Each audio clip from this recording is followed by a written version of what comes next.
All right. Hello and welcome to another episode of for review from Alltech Canada. So this is Modabas, and today we have the Huawei P20 Pro. And this was released last year, but the P30 Pro is out, and I wanted to check out the P20 Pro to see whether the phone lasts well after a year. So as per usual, I'll go first with the specs. Boom. I wrote them down ghetto style because I pretty much do everything in one shot, everything in one take. So I don't edit my videos, I don't have time for that. So the Huawei P20 Pro, we have 6.1 inch screen, OLED display. It's a 1080p display, almost 18.5 to 9 ratio. And we have the density, for those who care about it, of 408 pixel per inch. When it comes to the processing power, we have a high silicon Kirin 970, and it's a very good processor. It ran the phone really fast. It comes with the option of 6 or 8 gigabytes of RAM. This model right here, which I tested, is the 6 gigabytes of RAM, and it comes with the storage capacity of either 64, 128, or 256 gigabytes of storage. And when it comes to battery life, it's amazing on this phone with that 4000 milliamp battery. When it comes to camera, this phone comes with triple cameras, all tuned by Leica optics. And the first one, the main one, is a 40 megapixel camera. The other one, which is a black and white sensor, it's a 20 megapixel camera. And the third one, which is the telephoto or zoom camera, it comes with 8 megapixel one. And at the front, we have, of course, a notch. And at the same time, we have a 24 megapixel camera up front. Other small features that I found interesting about the phone is it has stereo speakers. So when you play a video or anything, you have the sound coming from the bottom speaker, which is right here. Well, it doesn't show, but it's right here at the bottom. And you get some noise coming as well at the same time from the earpiece right here. So you get kind of dual, a stereo speaker, dual speaker kind of feeling when you're watching videos. And it's an IP64 dust and water resistant. And it comes also with the Huawei super fast charging. However, it's 22.8 watts. And when I tested it, I got about 60% of charge of the battery within the first 30 minutes when I was testing how fast the charging is. So I'm gonna put this one a bit right here. Leave this one for those who care about it.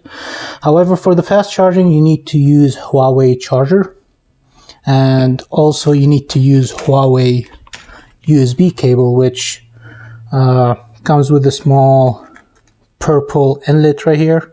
I'll try to show it in the video. So it comes with the purple inlet right here, and also on the USB-C you can see some purple inside the USB-C, and you need these two in order to use the supercharging feature. If you try another charger, it will just do a normal fast charge, which I think it's 15 watts. I'm not 100% sure, but it's around there. So, as usual, I used the phone for about a month, and I have some positive things to say about it and a few negative things about it. And this is why I'm doing this video, is just to, give an advice to the consumer. I'm not sponsored or anything, so that's why I don't have the latest devices out there. But in return, you're going to get my honest experience with this phone. So to begin with, one of the main things I really liked about this phone is the battery life. I tried different phones that came within that time, LG V30, Samsung Galaxy S8 Plus, all these guys did not last as long as the Huawei P20 Pro. When Huawei advertises this phone as a 2-day phone, they truly mean it. The battery lasts really long. And it's even, as I said, it's even better than LG's, Samsung's, or Pixel's, or iPhones. You know, you name them. It's one of the best battery lives I've tested recently. When it comes to the screen, it's an AMOLED, which I really like. So I usually let my background black, like in here. So when I put an AMOLED, it's easier for my eye, you know, to spot things, home icons and so on. So when I put a black background on an AMOLED screen, it's really annoying. But when I put it on an AMOLED screen, it really pops. I mean, and this time, every high-end phone should be AMOLED. So that's another good thing that I like about it. And the third thing, it's very fast. Now it has Android 9.0 right now, and the phone is really fast. I've tried it for the month. I never had any hiccups, no slowdowns. It's just runs smoothly. No hiccups. You can jump around in menus. You can go back screen. It's very fast. Huawei is doing a really good job with their chips. And the now one thing that I liked about the phone, but many might not agree with me, is the software. Now the software is ugly in terms of aesthetics. However, it adds few features into the phone. So you get some features such as screen recording right here. You can get it from the menu right away. You get features such as right here, screen recording, which is very important for gamers. You get the screenshot options. So when you take a screenshot, you can scroll on to take a longer screen to cover the entire stage, the entire screen, the entire picture, website, or so on that you want to take. You get some options to modify the software. So if those who don't like the notch, you can disable the notch. You can go to settings, and it's super easy. Screen, display settings, notch, and boom, here you go, blacked out notch. Well, I'll leave it like this for now. If some others who might not like the buttons at the bottom, you might actually go also in the screen where you can disable it and use either gestures or the home button to, I think it's right here. Yeah, home screen style. So you can, oh, this is for the app drawer or just continuous. So, but there's somewhere in the options where you can go actually and use, and right here you can get how many, the grid. It's lots of options that you can modify that you can't modify on the regular Nexus devices or Pixel devices.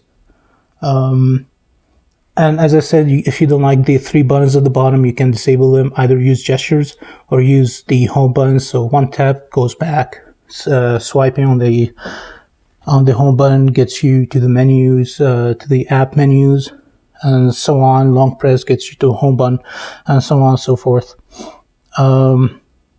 Also, this one comes with 128 gigabytes, which is a lot of internal storage, which is nice. It comes with water resistant, and so when you splash some water on it, doesn't break. And another thing, it's a stereo speaker, so goes up and down. We're watching videos. It's really a good experience.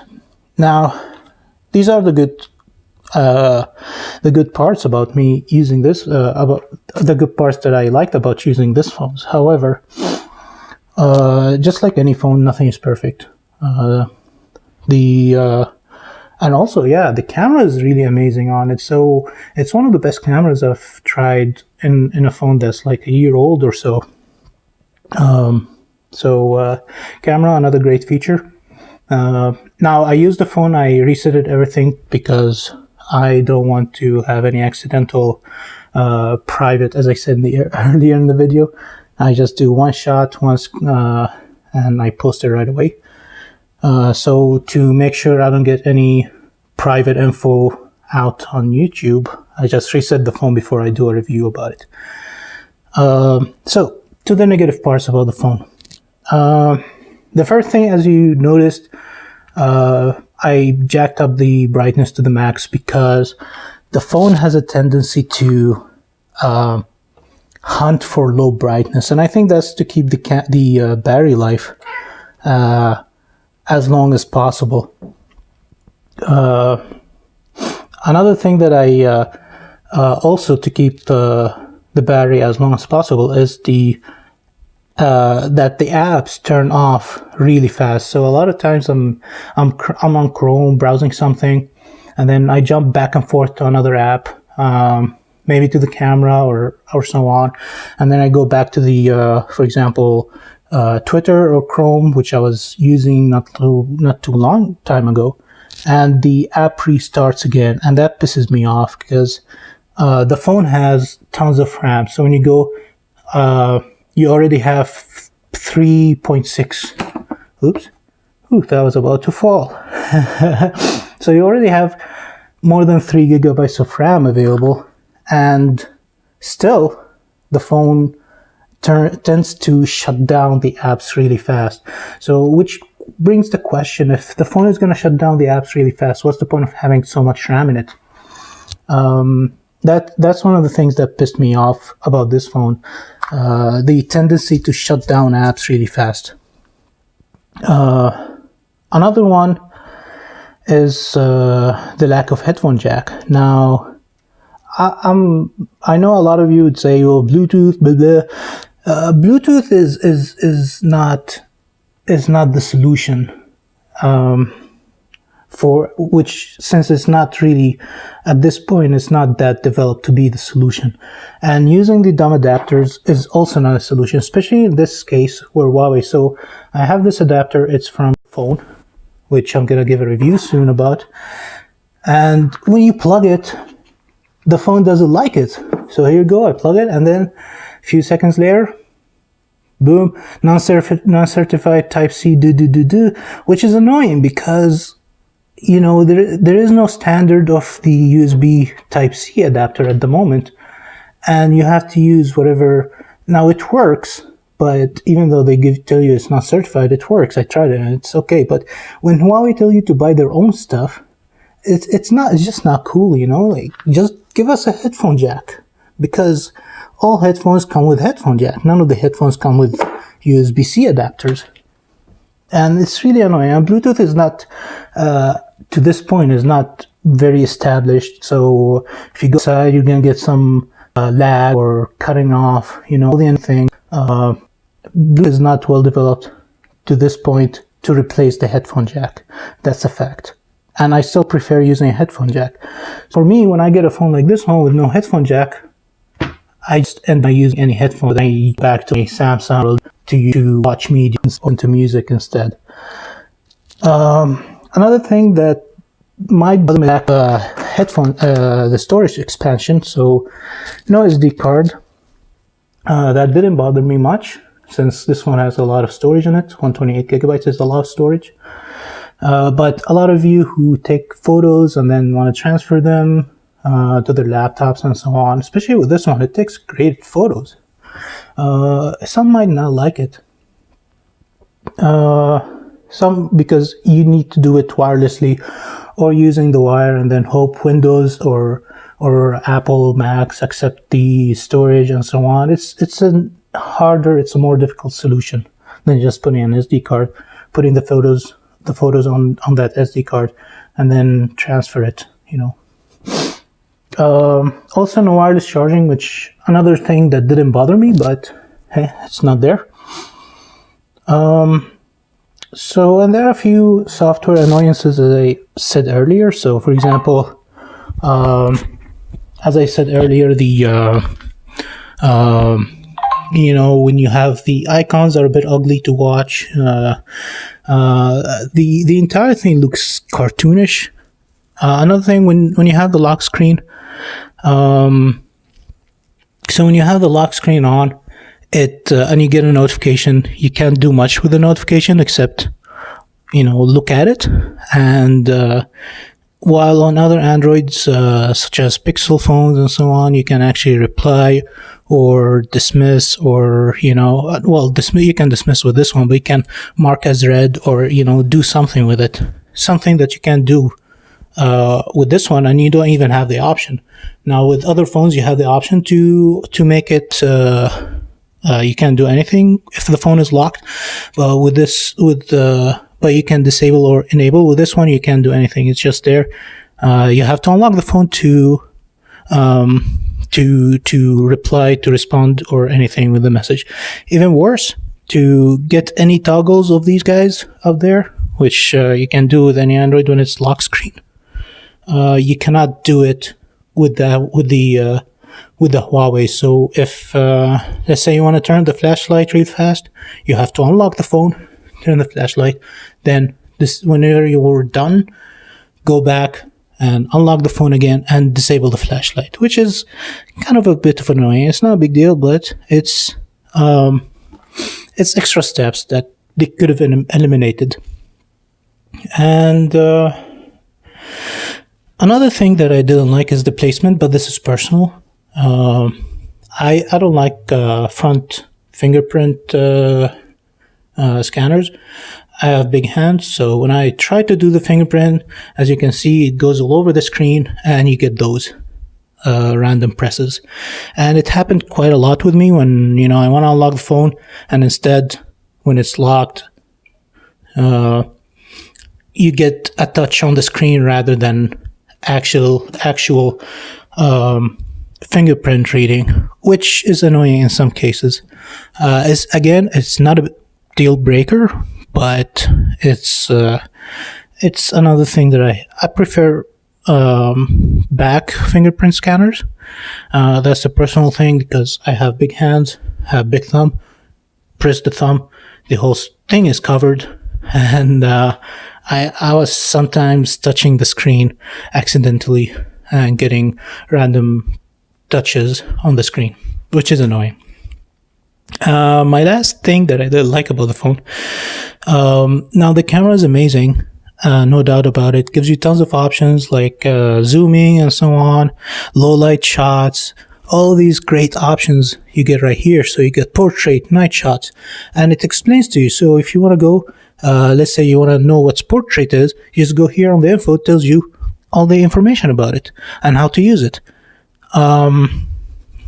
What I didn't like about it is when you take a shot, if there are some greeneries or if there's red colors around, the shot's taken, the red becomes extremely red, it pops out and it looks unnatural. And I didn't like that very much. But still, it takes great photos. The zoom is amazing.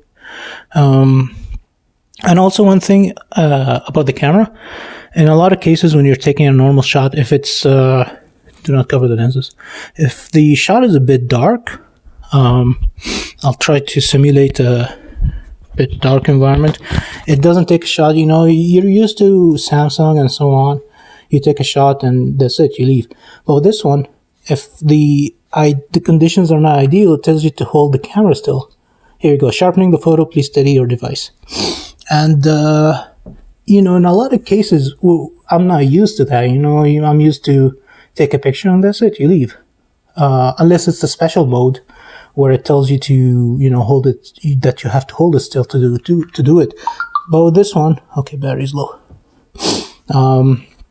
With this one, the situation is, if the phone feels that you have to steady it, they tell you. If not, they don't.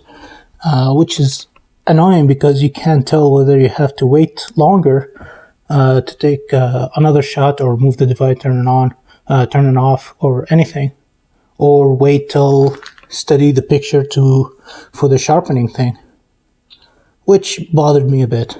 And okay, the flash is hitting.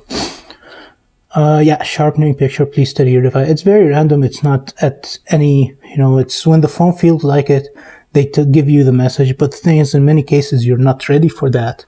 And that's one thing I didn't like about that camera. It's a small thing. It's not a deal breaker, but, they could have done better with that, I think. Especially the reds or greens, they really pop out and make the photo unnatural. So, that's everything I have to say about this phone. it's a great phone. I really enjoyed it. I really like the battery life on it. And yeah, I'm looking forward to try other Huawei phones hopefully soon. So to sum up, if if you're looking for a phone, used one, a bit older one, you're not one of those super rich people who drop $900, $1,000 on a phone, and you want to get last year's phone, which is now like half the price, you can easily go for this one, P20 Pro. Enjoy it, and it still holds back. So this one launched with Android 8 and now got an update to Android 9. Well, it got an update a while ago, but Huawei still updated to Android 9, so it's good. It's still up to date with the new Android version. If you find it for a good deal, last year's phone a bit cheaper than normal, this year phone about cheaper than whatever you get this year, go for it. It's a good phone. It's very stylish. I really like the style. Of course, glass on glass with metal frame. It's a bit heavy. Some might not like that it's heavy, so this is almost as heavy as the Note 8, Note 9, and it's a bit smaller in size. It's a bit heavy, but some might actually like the heavy. Of course, it's a fingerprint magnet, as you can see. But if you find it for a good deal, go for it. Excellent phone, and pretty much that's my recommendation. Good phone, great battery life, good screen, zippy. It has some annoyances, no headphone jack. Apps close really fast. I really hate that. And yeah, if you have any questions, you can leave them in the comment. And that's it.